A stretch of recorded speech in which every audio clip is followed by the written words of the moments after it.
Tunay, Panginoon, at ang nilang iyong pangalan, Panginoon. Kaya, Panginoon, sa oras na ito, Panginoon, tunay, Lord, na kami ay patuloy na hinihilala ng Panginoon sa ating buhay bilang aming Diyos, Panginoon.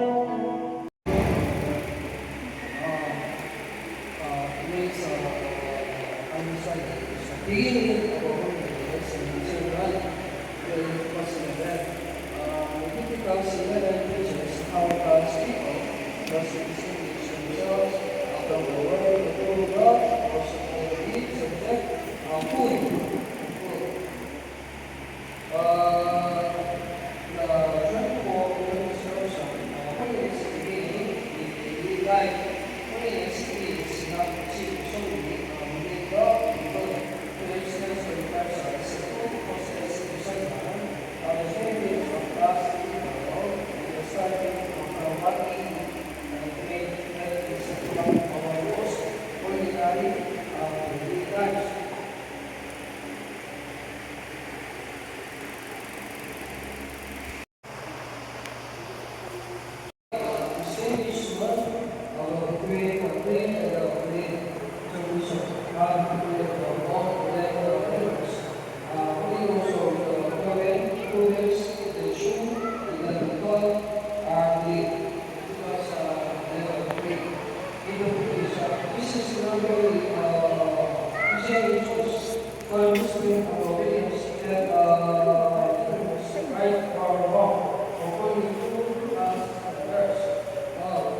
And then trying to be illustration. Let's say so water purifier filters not opening a filter requires all the filters also need a special filter to filter out the values of the world.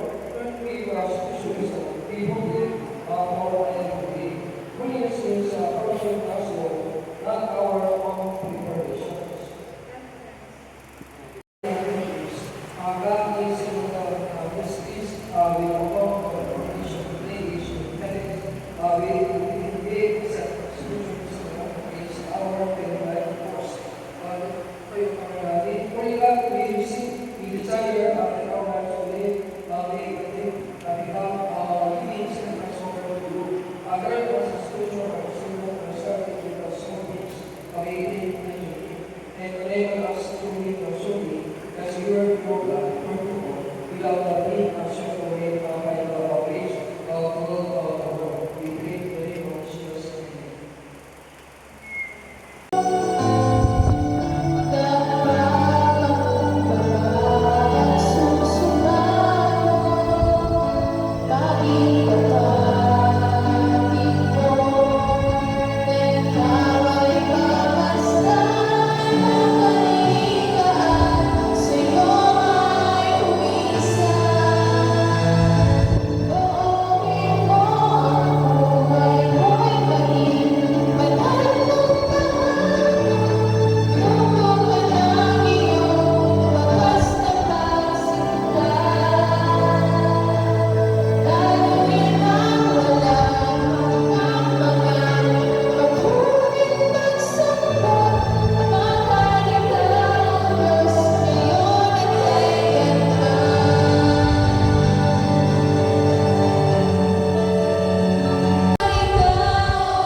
bigyan sila ng tunay na pagkakaroon ng tatak.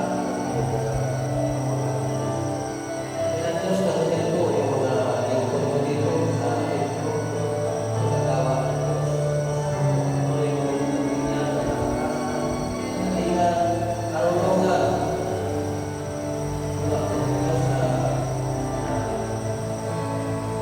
pag-atras, kita ang Diyos, yano, ilisi, ganun din po sa bayan niya. Patuloy po siya bigyan ng karunungan. Yan gusto ko po. Ang hindi ko ay isang matatag, matibay. Pagkat sinabi mo Diyos, pag-araw ng ito, ay araw ng tunay. Kailangan po talaga namin ng Diyos. Ay nilingkod sa iyo, araw ng ito. Panginoon, salamat po rin ako sa kami po ay nakakatanggap ng mga karunungan na katulad sa iyo. Salamat po. Ganun din po sa Diyos sa lahat. Dinudulog ko rin po, Panginoon, yung aming isang simbahan po sa Pilihan. Sana po, nabot po, Panginoon, yung Banal na Espiritu na apoy na manatiling po ng Diyos. Sana po, magkaroon din ng tunay na pagkagawa na yung ginawa, pinilit na maglingkod sa iyo. Sana po, Diyos, ganun din po yung mga miyembro ko, Panginoon, sana po yung piniabot sa kanila ng banal na pangyarihan. Sana po, Diyos, lalo pa sila uminit, patuloy na lumapit at tumulong sa iyo, Diyos. Sana po, patuloy mo na alaman sa kanilang pagkakamang. Maraming salamat po, Diyos, sapagkat wala kang sawang pagbibigay sa amin. Sinasamahan mo kami ng sa aming kahirapan man at pagsunod. Salamat po, sapagkat lagi ko kami sinasama sa aming paglakan. Salamat po, Diyos. Sana po, lagi ko kami bigyan ng iwala, ikaw sa iyong bawat buhay. Salamat po, Diyos, na napiling ka sa aming buhay. Ngayon po na ako magpapagay. Salamat po, Ama. Salamat po, Diyos. Kahit magalis ko. Amen.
Lord, sa oras na ito, Panginoon, patuloy ko rin po kami ng awa, Panginoon, sa lahat ng aming mga pagkukulang at mga kasala, Panginoon, sa iyo.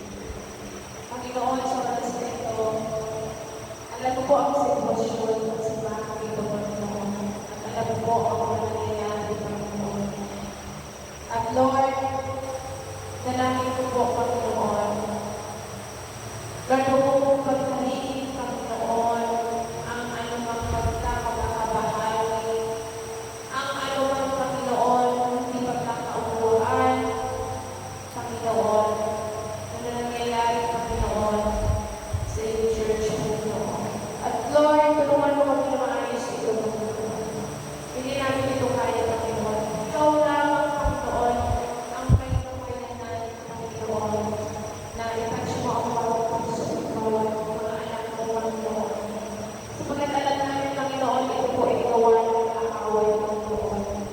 At Lord God, sa oras na ito, Panginoon, tulungan mo po ang bawat isa na sila po, Panginoon, ay maging bukas, Panginoon, at sa pagtutuwid, Panginoon, tulungan mo kami, Panginoon, kung paano ito maaayos, Panginoon. At Lord God, patuloy po namin itataas sa iyo ang aming mga kabataan, pati ang aming mga kalalayan, Panginoon. At alam mo, Panginoon, ang nangyayari sa loob ng church, Panginoon, at maging sa labas ng church, Panginoon. I pray na tulungan mo po, Panginoon, na mabago ang aming mga puso, ang aming mga isip, Panginoon. O Diyos, dalangin po namin na patuloy mo palawangin, Panginoon, ang pag-ibig, pag-unawa, Panginoon, at pagkakaisa, Panginoon. At hindi mo pagkakapapagawin, hindi na nais mo, Panginoon. Lord, ano bang espiritu na hindi nasa sa iyo, Panginoon, pagdalin mo sa puso ng bawat isa, Panginoon. Lord, ang aming mga kabataan, ang aming mga kalalayan, Panginoon. Tunay, Lord, hindi magdala pa kanilang mga pananampalataya, Panginoon. At Lord, alam namin, Panginoon, na ikaw lamang ang may kakayanan baguhin at ayusin, Panginoon, ang puso ng bawat isa, Panginoon. At Lord, yun po ang pangako ng Panginoon, na patuloy mo baguhin, Panginoon, ang bawat isa. Lord God, tulungan mo namin na maayos ito, Panginoon. At tulungan mo rin kami, Panginoon, bilang iyong pinagkatiwalaan, Panginoon. Paano pa ito magiging maayos, Panginoon. At Lord God, hindi mo nais, Panginoon, na ito po ang nangyayari sa buong simbahan, Panginoon. And Lord God, dalangin ko po na huwag mo hayaan